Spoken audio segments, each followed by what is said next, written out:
Hello students, हमने previous lecture में molecular vibrations के बारे में डिस्कस की। मॉलिक्यूल के पास डिफरेंट टाइप के मॉलिक्यूलर वाइब्रेशन हो सकते हैं, स्ट्रेचिंग हो सकते हैं। स्ट्रेचिंग में भी हमें डिफरेंट टाइप के स्ट्रेचिंग वाइब्रेशन होते हैं। बेंडिंग अगर वाइब्रेशन करते हैं तो बेंडिंग में भी डिफरेंट टाइप के बेंडिंग वाइब्रेशन हो सकते हैं। और साथ ही साथ मॉलिक्यूल जो है डिफरेंट एक्सटेंट ऑफ वाइब्रेशन करा सकते हैं। Different extent of vibration means molecule कितनी फ्रिक्वेंसी पे वाइब्रेट कर रहे हैं, इतनी फ्रिक्वेंसी पे वाइब्रेट कर रहे हैं, या इतनी फ्रिक्वेंसी पे वाइब्रेट कर रहे हैं, या इतनी फ्रिक्वेंसी पे वाइब्रेट कर रहे हैं। और इन एक्सटेंट ऑफ वाइब्रेशन को हमने एक ग्राफिकल रिप्रेजेंटेशन के जरिए शो किया। फॉर एग्जांपल हमारे पास है हाइड्रोजन HCl मॉलिक्यूल, और इस HCl मॉलिक्यूल में क्लोरीन जो है इसको हमने कंसिडर किया, क्योंकि क्लोरीन जो है हैवियर एटम है तो वो अपनी पोजीशन चेंज नहीं कर रहे हैं, और अगर चेंज करते हैं तो बहुत कम चेंज करेंगे। और हाइड्रोजन जो है वो स्मॉलर एटम है, इसीलिए हाइड्रोजन जो है वो अपनी इक्विलिब्रियम पोजीशन इजीली चेंज करते हैं। तो फॉर एग्जांपल क्लोरीन और हाइड्रोजन के बीच का जो डिस्टेंस है वो RE है, इक्विलिब्रियम बॉन्ड डिस्टेंस है। Equilibrium bond distance mean molecule hydrogen chloride जो मॉलिक्यूल है, HCl जो मॉलिक्यूल है, वो ग्राउंड लेवल पे है, उसका लेवेस्ट एनर्जी लेवल पे है। और उस लेवेस्ट एनर्जी लेवल पे HCl और क्लोरीन के बीच के जो डिस्टेंस है, न्यूक्लियस के बीच के जो डिस्टेंस है, इसको हम इक्विलिब्रियम बॉन्ड लेंथ कहते हैं। तो एक्सटेंट ऑफ वाइब्रेशन जो है हम इस तरह दिखाते थे। तो एक हमारे पास एक्सटेंट ऑफ वाइब्रेशन हुई, ये हमारे पास क्लोरीन है, तो हाइड्रोजन जो है वो दूर चले गए। फॉर एग्जांपल यहाँ आ गए, फिर अंदर आ गए, यहाँ आ गया, फिर दूर चले गए, फिर अंदर आ गए, तो हमारे पास ये और एक एक्सटेंट ऑफ वाइब्रेशन हुई। और अगर दूर चले जाते हैं, फिर हाइड्रोजन अंदर आते हैं, तो हमारे पास ये दूसरा एक्सटेंट ऑफ वाइब्रेशन हुई। और अगर हाइड्रोजन दूर चले जाते हैं और फिर अंदर आ जाते हैं, तो हमारे पास ये एक्सटेंट ऑफ वाइब्रेशन हुई। और जब आप इनको मिला लेते हैं तो हमारे पास एक कर्व बनते हैं, हमारे पास एक ग्राफ बनते हैं। और ये जो ग्राफ हैं इसको हम मोर्स कर्व कहते हैं। और इस ग्राफ के ज़रिए हम मॉलिक्यूल की एक्सटेंट ऑफ वाइब्रेशन कर सकते हैं। तो ये हमारे पास है equilibrium bond length, equilibrium bond length, और इसको मैं ऐसे शो कर रहा हूँ। तो ये है हमारे पास इक्विलिब्रियम बॉन्ड लेंथ। और जब आप इसको मिला लेते हैं ऐसे, तो हमारे पास डिफरेंट एक्सटेंट ऑफ वाइब्रेशंस मिलते हैं। और इसमें जो आपका हाइड्रोजन है, हाइड्रोजन एटम, वो यहाँ से लेके यहाँ वाइब्रेट कर रहे हैं। और जब आप ऊपर चले जाते हैं तो यहाँ से यहाँ तक वाइब्रेट कर रहे हैं, यहाँ से यहाँ वाइब्रेट करेंगे, यहाँ से यहाँ वाइब्रेट कर रहे हैं। तो वाइब्रेशनल जो फ्रिक्वेंसी है या एक्सटेंट ऑफ जो वाइब्रेशन है वो इंक्रीज हो रहा है। तो जब आप इस मॉलिक्यूल पे IR रेडिएशन डाल देते हैं, तो फॉर एग्जांपल हमारे मॉलिक्यूल जो है वो ग्राउंड लेवल पे है। ग्राउंड लेवल पे मॉलिक्यूल जो है वो अगर वाइब्रेट कर रहे हैं तो बहुत कम फ्रीक्वेंसी पे वाइब्रेट कर रहे हैं। और जब आप इलेक्ट्रोमैग्नेटिक रेडिएशन डाल देते हैं और मॉलिक्यूल IR रेडिएशन को एब्जॉर्ब करते हैं, तो उस वजह से मॉलिक्यूल जो है वो ज़्यादा एक्सटेंट पे वाइब्रेट करेंगे। आप यूं कह सकते हैं कि मॉलिक्यूल के जो वाइब्रेशनल फ्रिक्वेंसी है वो चेंज हो गए। जो ही वाइब्रेशनल फ्रिक्वेंसी चेंज होंगे, ये मॉलिक्यूल जो है वो यहाँ पे नहीं रहेंगे, बल्कि वो यहाँ चले जाएंगे, यहाँ से यहाँ चले जाएंगे। आप इसको ट्रांजिशन कहते हैं। मॉलिक्यूल जो है IR रेडिएशन एब्जॉर्ब करने की वजह से एक लोअर वाइब्रेशनल एनर्जी लेवल से हायर वाइब्रेशनल एनर्जी लेवल में चले जाते हैं। Higher energy, lower energy level से हायर एनर्जी लेवल में ट्रांजिशन होने का मतलब ये है कि मॉलिक्यूल का जो वाइब्रेशनल फ्रिक्वेंसी है, पहले IR रेडिएशन से पहले मॉलिक्यूल इतनी फ्रिक्वेंसी पे वाइब्रेट कर रहा था, इतनी एक्सटेंट पे वाइब्रेट कर रहा था, लेकिन जो ही IR रेडिएशन एब्जॉर्ब की, अब वो इतनी फ्रिक्वेंसी पे वाइब्रेट कर रहा है। तो ये एक्सटेंट जो है इसको हम एक अलग एनर्जी लेवल से रिप्रेजेंट कर रहे हैं। और ये वाली जो एक्सटेंट है वाइब्रेशन का, इसको एक अलग वाइब्रेशनल एनर्जी लेवल से रिप्रेजेंट करते हैं। तो जब IR रेडिएशन एब्जॉर्ब होती है तो मॉलिक्यूल इस वाले एक्सटेंट ऑफ वाइब्रेशन से इस वाले एक्सटेंट ऑफ वाइब्रेशन में चेंज होता है, वाइब्रेशन चेंज होती है। हम यूं कह सकते हैं कि मॉलिक्यूल जो है एक वाइब्रेशनल एनर्जी लेवल से दूसरे वाइब्रेशनल एनर्जी लेवल में ट्रांजिशन हो गए। और इस ट्रांजिशन के करस्पॉन्डिंग में हमें वाइब्रेशनल स्पेक्ट्रा पे एक पीक आते हैं। तो आज हम डिस्कस करने जा रहे हैं कि सारे के सारे मॉलिक्यूल IR रेडिएशन को एब्जॉर्ब करता है, या कौन सी मॉलिक्यूल IR रेडिएशन को एब्जॉर्ब करता है, या कौन सी मॉलिक्यूल IR रेडिएशन को एब्जॉर्ब नहीं करते हैं, कौन सी मॉलिक्यूल IR एक्टिव हैं, कौन सी मॉलिक्यूल IR इनएक्टिव हैं, उसको हम डिस्कस करने वाले हैं। और हम डिस्कस कर रहे हैं the selection rule of the vibrational spectroscopy. Selection rule of the vibrational spectroscopy means molecule के पास क्या क्राइटेरिया होनी चाहिए कि वो IR रेडिएशन को एब्जॉर्ब करे और अपनी वाइब्रेशनल एनर्जी लेवल चेंज करे, अपनी वाइब्रेशन चेंज करे।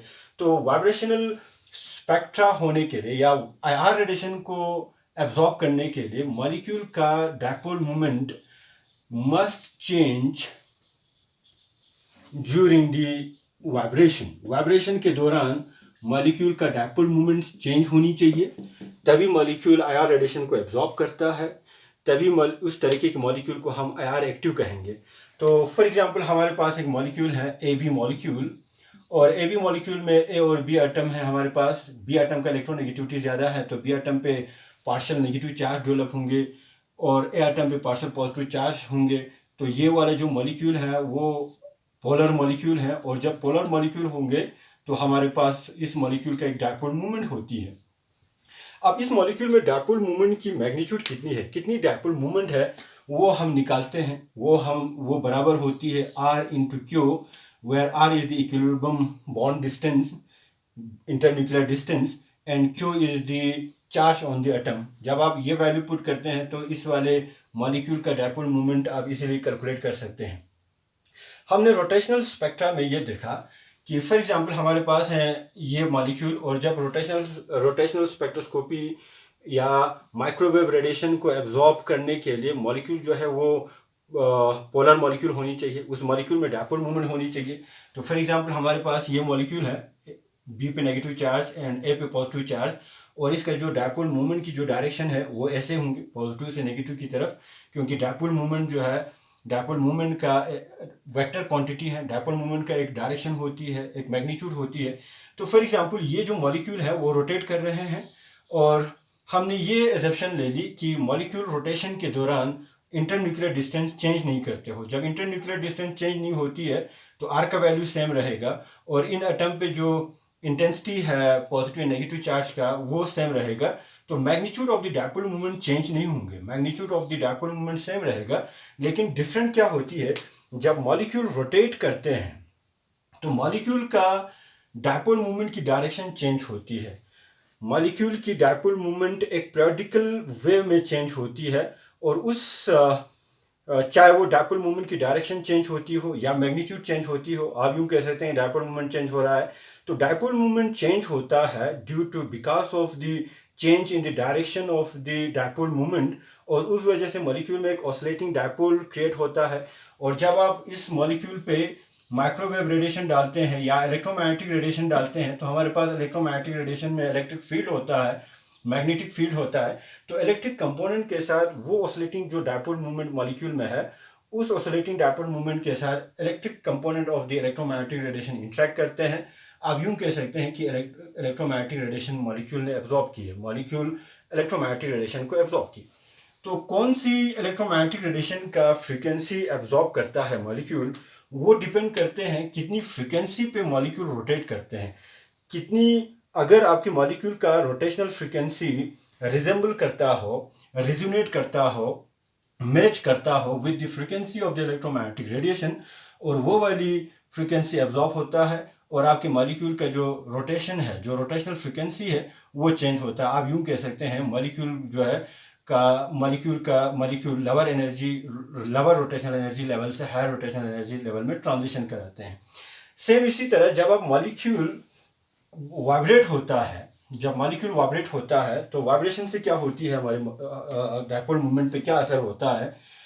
अगर वाइब्रेट होती है तो मॉलिक्यूल का जो इंटरन्यूक्लियर डिस्टेंस है वो चेंज होता है। ये जो ए एंड बी मॉलिक्यूल है वो दूर जा सकते हैं, वो फिर अंदर आ सकते हैं, दूर जा सकते हैं, अंदर आ सकते हैं। तो जब मॉलिक्यूल वाइब्रेट करते हैं, direction of the dipole movement same रहता है,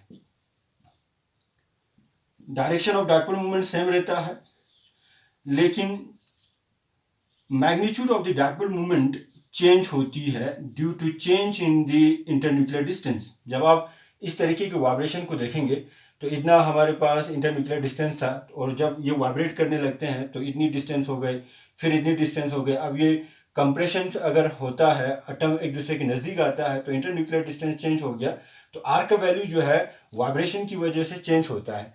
और जितने भी हमारे पास ये वाइब्रेशन है वो पीरियडिकली चेंज होता है, वो इंटरवल टाइम में चेंज होती है।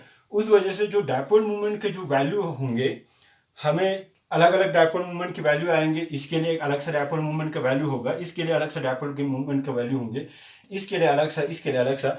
आप यूं कह सकते हैं वाइब्रेशन जो है पीरियडिकल होने की वजह से जो डायपोल मूवमेंट की वैल्यू, डायपोल मूवमेंट की मैग्नीट्यूड जो चेंज हो रहे हैं, वो डायपोल मूवमेंट की मैग्नीट्यूड पीरियडिकली चेंज होती है। और जब भी डायपोल मूवमेंट की मैग्नीट्यूड चेंज होता है, आप यूँ कह सकते हैं मॉलिक्यूल की डायपोल मूवमेंट चेंज हो रहा है पीरियडिकली।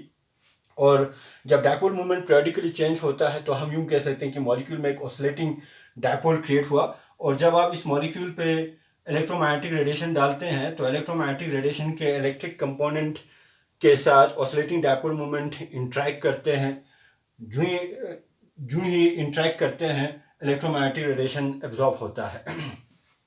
तो कौन सी फ्रिक्वेंसी के इलेक्ट्रोमैग्नेटिक रेडिएशन एब्जॉर्ब करता है वो डिपेंड करते हैं वाइब्रेशनल फ्रिक्वेंसी पे, किस एक्सटेंट पे आपके मॉलिक्यूल वाइब्रेट कर रहे हैं, कितनी फ्रिक्वेंसी पे मॉलिक्यूल वाइब्रेट कर रहे हैं। अगर वाइब्रेशनल फ्रिक्वेंसी मॉलिक्यूल का रिजोनेट करते हैं, मैच होता हो with the frequency of the electromagnetic radiation, वो वाली इलेक्ट्रोमैग्नेटिक रेडिएशन एब्जॉर्ब होता है और आपके मॉलिक्यूल का वाइब्रेशन चेंज होती है, एक्सटेंट ऑफ वाइब्रेशन चेंज होती है। अब मॉलिक्यूल जो है इस वाले वाइब्रेशनल फ्रिक्वेंसी पे वाइब्रेट नहीं करेंगे, अब वो हायर फ्रिक्वेंसी पे वाइब्रेट करेंगे। आप यूं कह सकते हैं मॉलिक्यूल एक लोअर एनर्जी लेवल से एक हायर एनर्जी लेवल में ट्रांजिशन हुआ, मॉलिक्यूल का वाइब्रेशनल एनर्जी लेवल चेंज हो गए। और अगर आपके molecule already higher energy levels में है तो वो कुछ फ्रीक्वेंसी इमिट करेंगे, और जब इलेक्ट्रोमैग्नेटिक रेडिएशन इमिट करते हैं तो वो हायर एनर्जी लेवल से लोअर एनर्जी लेवल्स में आ सकते हैं। तो चाहे वो एब्जॉर्प्शंस होता हो, चाहे वो इमिशन होता हो, वाइब्रेशनल ट्रांजिशन के दौरान वाइब्रेशनल एनर्जी लेवल चेंज हो रही है।